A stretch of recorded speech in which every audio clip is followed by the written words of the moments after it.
இன்றைக்கி நம்ம கருவேப்பிலை சட்னி செய்யலாம்.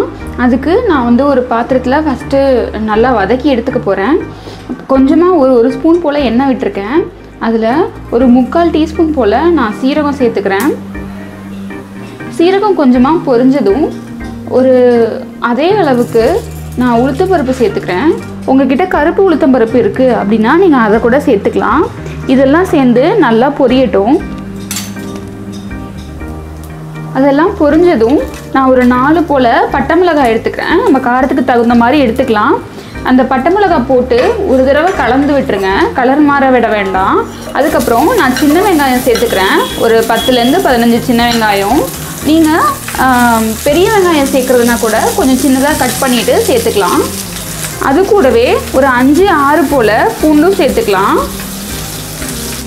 இது கூடவே நான் ஒரு அரை மூடி போல் தேங்காய் சேர்த்துக்கிறேன். நீங்கள் தேங்காய் துருவி வச்சுருந்தீங்கன்னா கூட இதில் சேர்த்துக்கலாம். சேர்த்துட்டு இதெல்லாம் கலந்து விட்டுருங்க. நான் இது கூட வந்து பொட்டுக்கடலை சேர்க்க போகிறேன். இல்லை நீங்கள் வந்து உங்களுக்கு நிலக்கடலை பிடிக்கும் அப்படின்னா வறுத்த நிலக்கடலையை நீங்கள் இந்த ஸ்டேஜில் ஆட் பண்ணி கொஞ்சமாக கலந்து விட்டுருங்க.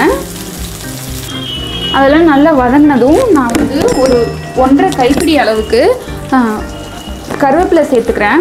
கருவேப்பிலை சேர்த்துட்டு அந்த பச்சை கலராக இருக்கும்போதே நம்ம வந்து ஆஃப் பண்ணிடணும். ரொம்ப வேக விடக்கூடாது. நீங்கள் இது மாதிரி சட்னி செஞ்சு சாப்பிட்டு பாருங்கள். இது கொஞ்சம் நேரம் கழித்து நம்ம நல்லா ஆற வச்சுட்டு அதுக்கப்புறமா வந்து அரைச்சி எடுத்து தாளித்தோன்னா நம்மளோட சட்னி வந்து ரெடி ஆகிடும்.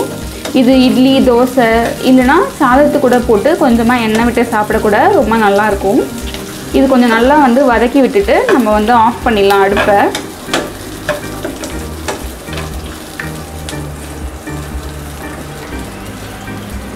இது கொஞ்சம் நேரம் ஆறட்டும், இந்த பச்சை கலர் மாறாமல். அதுக்கப்புறம் நம்ம வந்து அரைச்சிக்கலாம். இதெல்லாம் நல்லா ஆறினதுக்கப்புறமா இதுக்கு தேவையான அளவுக்கு உப்பு, கூடவே நான் முன்னாடியே சொன்ன மாதிரி நான் இங்கே பொட்டுக்கடலை சேர்த்துக்கிறேன். நீங்கள் நிலக்கடலை இருந்ததுன்னா முன்னாடியே வறுத்த நிலக்கடலையை அது கூட சேர்த்துக்கலாம்.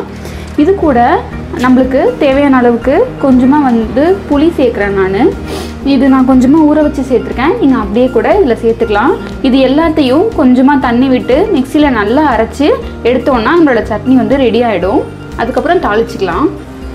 அது அரைச்சி ரெடி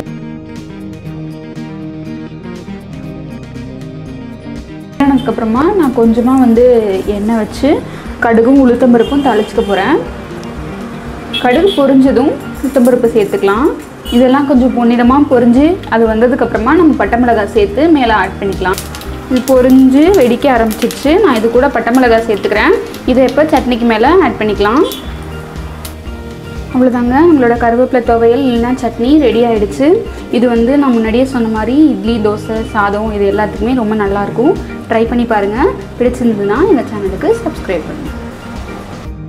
உங்களுக்கு வீடியோ பிடிச்சிருந்ததுன்னா எங்கள் சேனலை சப்ஸ்கிரைப் பண்ணுங்கள். பக்கத்தில் இருக்கிற பெல் பட்டனையும் ப்ரெஸ் பண்ணிக்கோங்க. உங்களுக்கு எங்களோட அப்டேட்ஸ் உடனடியாக வரும்.